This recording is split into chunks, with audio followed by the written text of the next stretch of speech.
Students, आज हम बात करेंगे सांख्यिकी की। सांख्यिकी पे बेस्ड आपके 1 मार्कर क्वेश्चन कैसे आ सकते हैं क्लास 9th और 10th दोनों के लिए।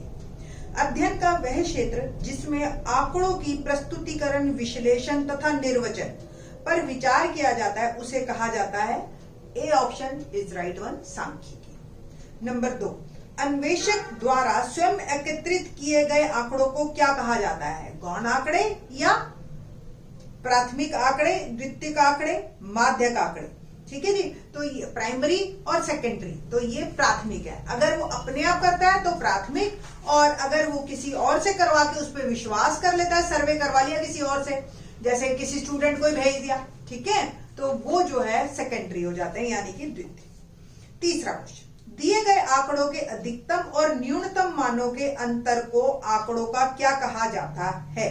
वो उसकी रेंज कही जाती है, यानी कि परिसर, C option. Question number D, गणित की परीक्षा में 10 विद्यार्थियों द्वारा प्राप्त किए गए निम्न अंकों का परिसर क्या होगा? अभी बताया था सबसे बड़ा और सबसे छोटा। तो इनमें आप देखिए अंकों में सबसे बड़ी संख्या कौन सी है? मेरे हिसाब से मेरे को 95 दिखाई दे रही है। और सबसे छोटी कौन सी है? सबसे छोटी 25। तो 95 में से 25 गए, डिफरेंस इसका 70, D option is right one. Question number 5, सबसे अधिक बार आने वाले प्रेक्षणों का मान क्या कहलाता है? जो सबसे ज्यादा बार आए वो बहुलक है ना, आपको पता है ना, जिसकी फ्रीक्वेंसी सबसे ज्यादा। क्वेश्चन नंबर 6, आपको ये एक डायग्राम दे रखा है, दिखाई दे रहा हो आपको स्क्रीन पे। तो इस सारिणी में सामान्य रक्त समूह है, A B O A B, यही 4 रक्त समूह होते हैं, यानी कि ब्लड ग्रुप जिसको कहते हैं। तो इसमें हमें जो बताना है वो क्या बताना है कि जो सबसे ज्यादा बार आए, ठीक है जी, यानी कि बहुलक, या जो ज्यादातर लोगों के पास हो, सामान्य, ठीक है, तो वो ओ है। ओ की फ्रीक्वेंसी सबसे ज्यादा दिखाई दे रही है आपको, 12 बार ओ आ रहा है, तो 12 आपका ओ, तो डी ऑप्शन। क्वेश्चन नंबर 7 में ही सारणी आपकी यही दिखाई दे रही होगी आपको। और विरलतम, विरलतम मतलब जो बहुत कम लोगों का होता है, वो होता है जिसकी फ्रीक्वेंसी सबसे कम हो, यानी कि ए बी। 3 ही फ्रीक्वेंसी है ना, तो ए बी। तो क्वेश्चन बी आंसर है ए बी। क्वेश्चन नंबर 8 अभी देखिए, इसी में ही कुल कितने विद्यार्थियों की रक्त जांच हुई? टोटल कितने विद्यार्थी हैं आपको दिखाई दे रहा होगा, कुल 30, तो D option is right one. Question number 9 भी इसी तरह का है कि ओ रक्त समूह वाले विद्यार्थियों की संख्या बी रक्त समूह वाले विद्यार्थियों की संख्या से कितनी अधिक है? अब ओ के 12 हैं, बी के 6 हैं, तो कितनी अधिक हो गई? 12 में से 6 या 6। देखो इस तरह के इतने इंटरेस्टिंग क्वेश्चन आते हैं। क्वेश्चन नंबर 10 देखिए, ये वर्ग अंतराल दे रखा है, बारंबारता दे रखी है आपको। प्रत्येक वर्ग अंतराल की माप आप देख रहे हो कितने कितने का गैप है? 5-5 का, सो बी ऑप्शन। इसी सारणी में आपको बताना है चौथे वर्ग अंतराल की निम्न वर्ग सीमा, ऊपर से गिनिए 1 2 3 4, तो निम्न यानी कि छोटी वाली, तो 15, A option is right one. 12वां क्वेश्चन, इसी सारणी में अंतिम वर्ग अंतराल की उच्च वर्ग सीमा, अंतिम कौन सा है आपको दिखाई दे रहा है? 30 से 35, उच्च यानी कि बड़े वाला नंबर, तो 35 is my answer, C option. 13वां क्वेश्चन, इसी में तीसरे वर्ग अंतराल का वर्ग चिन्ह, वर्ग चिन्ह होता है बेटा दोनों को जोड़ के 2 से भाग कर दो, तो तीसरा यानी कि 10 से 15, दोनों को जोड़ा 10 जमा 15 25, 25 बटा 2 12.5, डी ऑप्शन, ठीक है जी। 14वां क्वेश्चन, प्रश्न नंबर 10 की सारणी में अधिकतम बारंबारता वाला वर्ग, सबसे ज्यादा बारंबारता देखिए 12 है, 5 से 10 वाला, तो आंसर 5 से 10, ठीक है जी। अब क्वेश्चन नंबर 15 पे आते हैं। नीचे की दी गई सारणी में 400 नियॉन लैंपों के जीवन काल दिए गए हैं, ठीक है जी, ये फिगर दे दी। अब आपका क्वेश्चन ए, उपरोक्त सारणी में 700 घंटों से अधिक जीवन काल कितने लैंपों की संख्या है? देखो 700 से ऊपर, यानी कि इसमें 700 से 800, 800 से 900 और 900 से 1000 तीनों आ जाएंगे, यानी कि आपको ऐड करना है 74 प्लस 62 प्लस 48, ऐड कीजिए, 4 और 2 6 और 8 14, 1 और 7 7 14 और 4 18, 184 is my answer. Question number 16, 500 घंटों से कम जीवन काल, तो 500 से कम यानी कि पहले दो, आपको ऐड करना है 14 जमा 56, टोटल हो गया मेरा 70। प्रश्न नंबर 15 की ही सारणी में अधिकतम लैंपों का जीवन काल कितना है? तो ज्यादा से ज्यादा फ्रीक्वेंसी देखिए 86 की है, यानी कि 600 से 700 घंटे, डी ऑप्शन। 18वां, 800 घंटों से अधिक जीवन काल, यानी कि आखिरी के दो 62 और 48, ये आपको ऐड करना है। तो ये हो गया 8 और 2 10 और ये 110 लैंप, डी। तो इस तरीके से आपके ये 18 तक क्वेश्चन कंप्लीट हो। नंबर 19 देखते हैं। 9वीं कक्षा के 40 विद्यार्थियों से उनके जन्म का महीना बताने के लिए कहा गया। इस प्रकार प्राप्त आंकड़ों के निम्न आलेख बनाए गए। उपरोक्त आलेख से बताइए कि नवंबर के महीने में कितने विद्यार्थियों का जन्म हुआ। अब देखो आप ग्राफ से कितनी हेल्प मिलती है, फटाक दनी से आंसर मिलते हैं। देखो नवंबर में दिखाई दे रहे 4, A option is correct one. 20वां, किस महीने में सबसे अधिक विद्यार्थियों का जन्म हुआ? तो जिसका बार सबसे बड़ा है वो अगस्त के महीने का है, तो सी आंसर। क्वेश्चन नंबर 21, किस महीने में सबसे कम विद्यार्थियों का जन्म हुआ? सबसे छोटा ग्राफ किसका है? जून का, तो जून जो है सबसे कम नंबर है।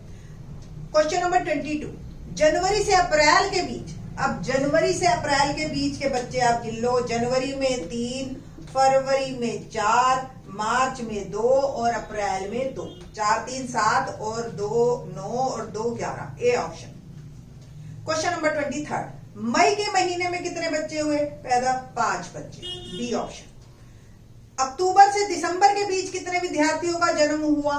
तो अक्टूबर से दिसंबर आप लगा लो, अक्टूबर में कितने हैं हमारे? 4 जमा 4 जमा 4, 12, सी ऑप्शन। क्वेश्चन नंबर 25, 10 7 13 20 और 15 का माध्य होगा। देखिए तो सबको जमा करके सभी प्रेक्षणों का योग जमा बटा में कुल प्रेक्षणों की संख्या, यही होता है ना सूत्र। जोड़िए इसको, 10 जमा 7 17 और 13 30 और 20 50 और 15 65, 65 बटा 5 13 इज माई आंसर। ठीक है जी। क्वेश्चन नंबर 26, नीचे दिए गए सभी प्रेक्षणों के योग को प्रेक्षणों की कुल संख्या से भाग करने पर प्राप्त परिणाम को क्या कहा जाता है? डी माध्य कहा जाता है। अभी बताया था मैंने आपको। 27, आंकड़े 2 3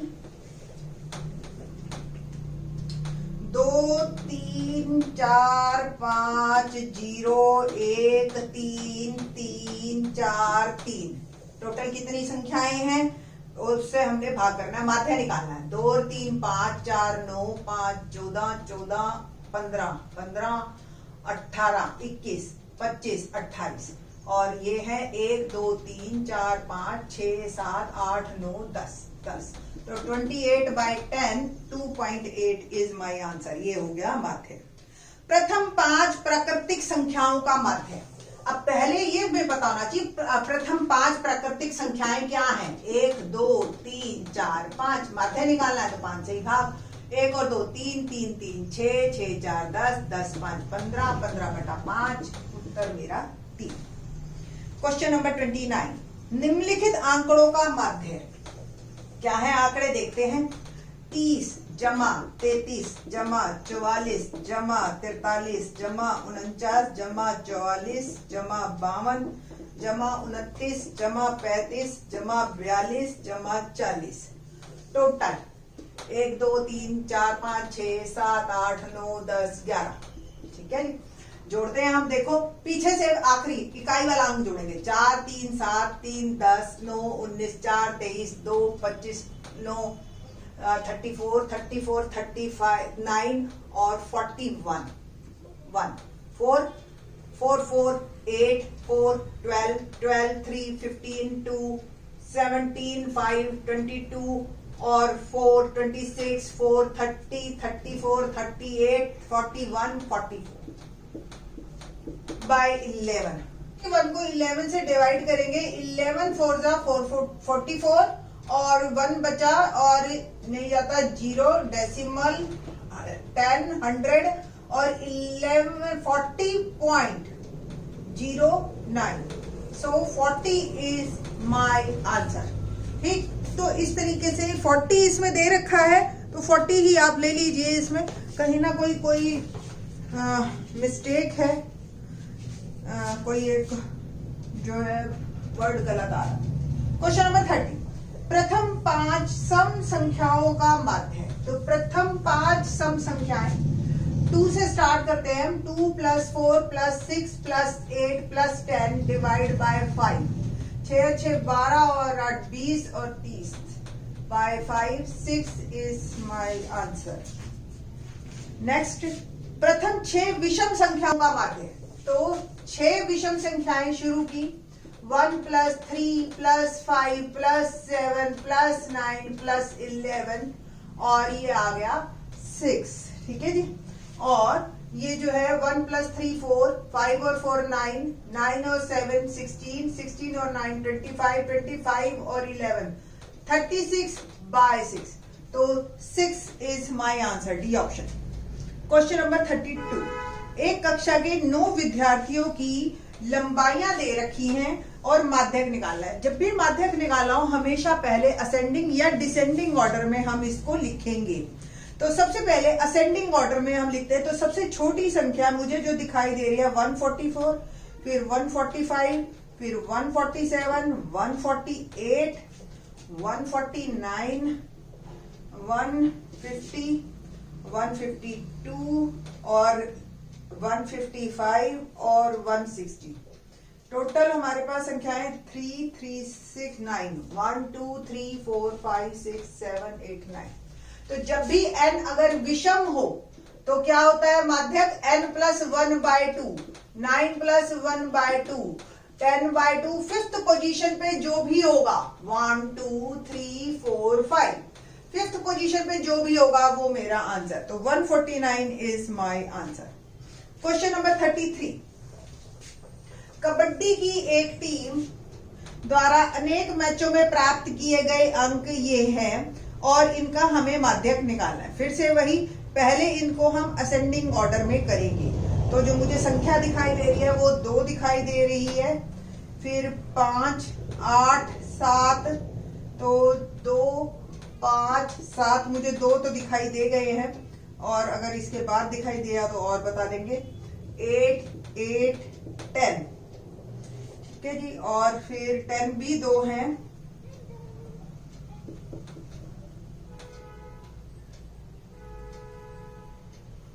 और मैं ऐसे ही रेंडमली अभी लिख रही हूँ, कोई आएगा तो बीच में ऐड ऑन कर दूंगी।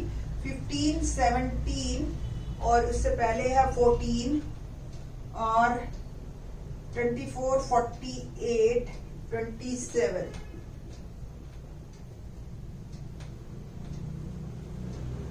18 और 28। तो 18 यहाँ और 28 यहाँ। तो टोटल कितनी संख्याएं हैं?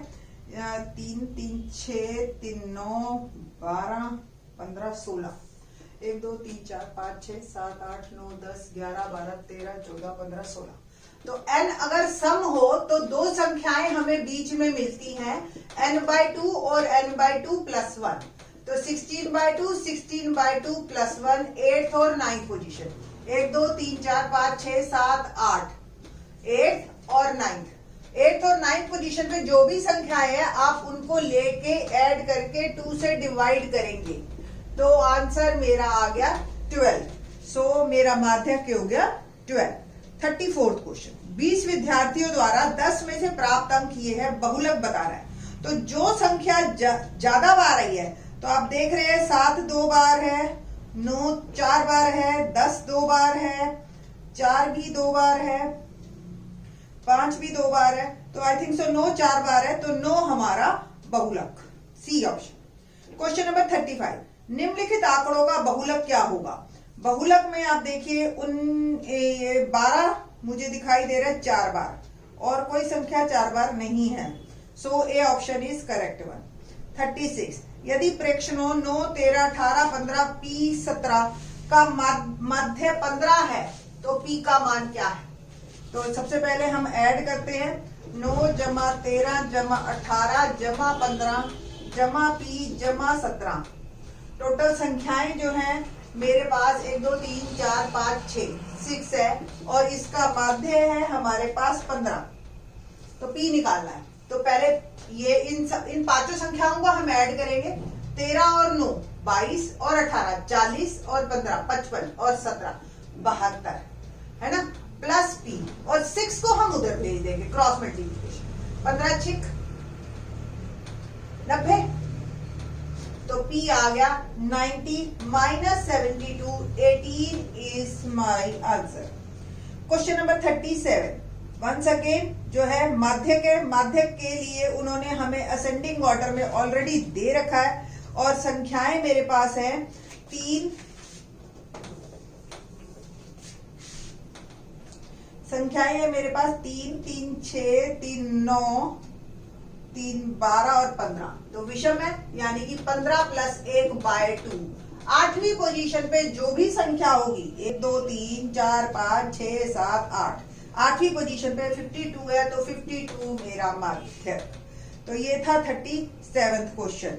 अब 38 एक फैक्ट्री की एक छोटी इकाई लीजिए जहां 5 व्यक्ति काम करते हैं, जिसमें एक सुपरवाइजर है, 4 मजदूर है।